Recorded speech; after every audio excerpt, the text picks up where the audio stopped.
Messieurs, bonjour. Alors, dans le cadre du PSC1, donc du premier secours civique de niveau 1, on va voir dans tout ce qui est geste de premier secours. Appeler les secours, déjà, c'est un geste de secourisme. On ne passe pas à côté de quelqu'un qu'on voit qui n'est pas bien. C'est pas grave, la personne qui est derrière moi va aller le voir. Non, c'est pareil quand on est sur la route en voiture. Il y a un accident, on s'arrête. On ne sait pas ce qu'on va voir, on ne sait pas ce qu'on va trouver. Si vous n'osez pas vous approcher de la voiture, vous appelez les secours. C'est un devoir de tout citoyen de porter assistance. D'accord? Parce que là, on passe sinon sur non-assistance à personne en péril. Et que vous soyez secouriste ou pas, et d'autant plus si vous êtes secouriste, parce que c'est un facteur aggravant, là, on bascule sur du pénal. Monsieur, vous m'entendez? Ouvrez les yeux, c'est moi la main.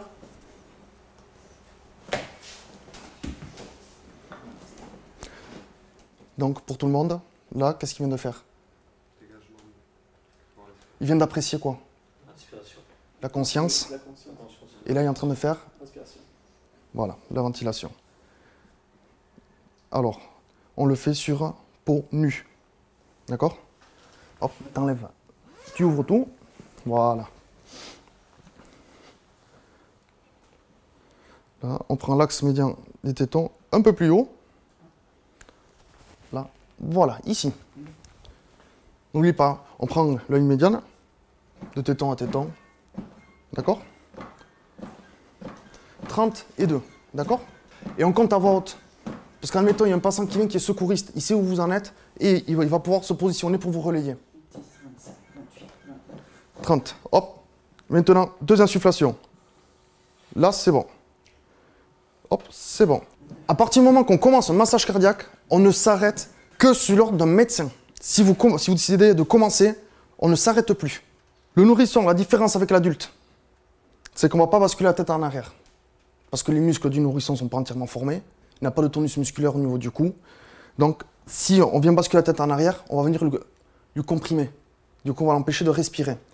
Donc, le nourrisson, une position de la tête neutre. La tête droite, tout simplement. Un nourrisson, ils ont une tellement petite bouche. Donc, avec notre bouche, on va faire un bouche à bouche à nez. Alors, là, on est toujours sur la même chose. 30 et 2. Et là, pareil, à la verticale, avec 2 doigts. Suivant le gabarit de l'enfant, soit vous allez procéder comme pour l'adulte, où ça va être bouche à bouche. Si c'est un enfant petit gabarit, pareil, on va faire bouche à nez. La seule différence, c'est que là, on ne va pas utiliser 2 mains, mais une main. Parce qu'avec 2 mains, on va avoir beaucoup trop de force. Le risque, si on appuie trop avec 2 mains, c'est du coup qu'on touche les organes vitaux.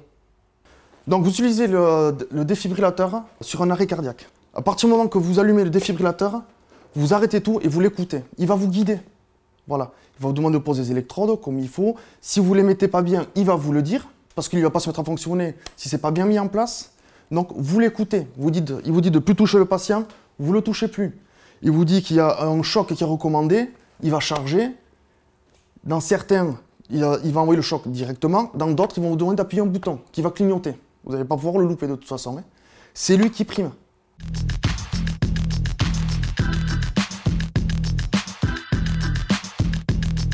Vous avez dans une table d'à côté une personne qui s'étouffe.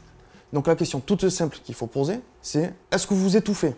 Une personne qui a une obstruction totale des voies aériennes, en s'étouffant, on va lui appliquer 5 tapes dans le dos. Et ensuite, si ça ne marche pas, on va appliquer ce qu'on appelle la technique d'Heimlich. C'est une compression abdominale. Sur une option partielle, si la personne elle vous dit vous étouffez, oui. Donc non, elle ne s'étouffe pas. Elle a une gêne, mais elle peut respirer. Si on agit en faisant des tapes dans le dos, on va faire bouger l'aliment et du coup, hop, complètement bloqué. Et là, du coup, ça se transformer en obstruction totale des voies aériennes. Donc du coup, on aura aggravé son cas par rapport à notre geste. On a fait les 5 tapes dans le dos. La personne est basculée vers l'avant.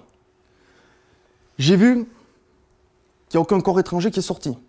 Donc maintenant, le deuxième geste, je vais passer derrière. Je vais passer mes bras sous ses aisselles.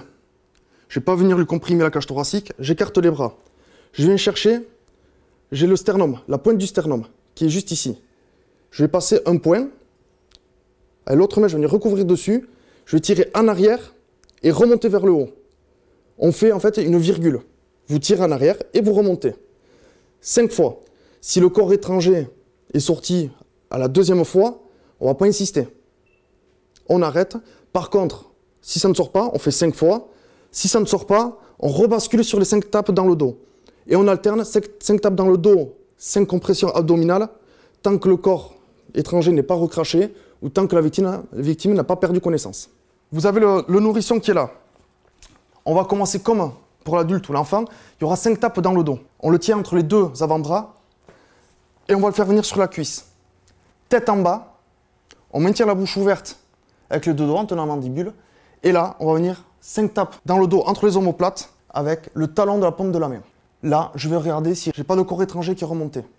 Maintenant, chez un adulte ou un enfant, on fait une compression abdominale. Chez l'enfant, c'est une compression thoracique. C'est le même geste que le massage cardiaque, sauf qu'on va pousser, on va appuyer moins profondément. Donc on va venir, et là, 1, 2, 3, 4, 5. Je regarde, si j'ai le corps étranger qui est remonté, je l'attrape, je l'enlève. S'il n'est pas ressorti, on rebascule sur les 5 tapes dans le dos. Donc pour conclure, la formation premier secours, c'est une formation qui va vous être utile dans votre vie professionnelle et dans votre vie privée, en particulier avec les enfants, sur la voie de circulation. Et on n'oublie pas qu'on porte assistance à une personne en danger, qu'on soit formé ou pas. On porte assistance, ne serait-ce juste par le fait d'appeler les secours, vous avez déjà fait un acte de secourisme. Donc on encourage vivement toute personne à ne pas être formée, de se rapprocher d'associations pour se faire former en premier secours et pour toute société, pour les sauveteurs secouristes du travail. Où en plus du premier secours, vous allez trouver tout ce qui est la prévention en milieu du travail.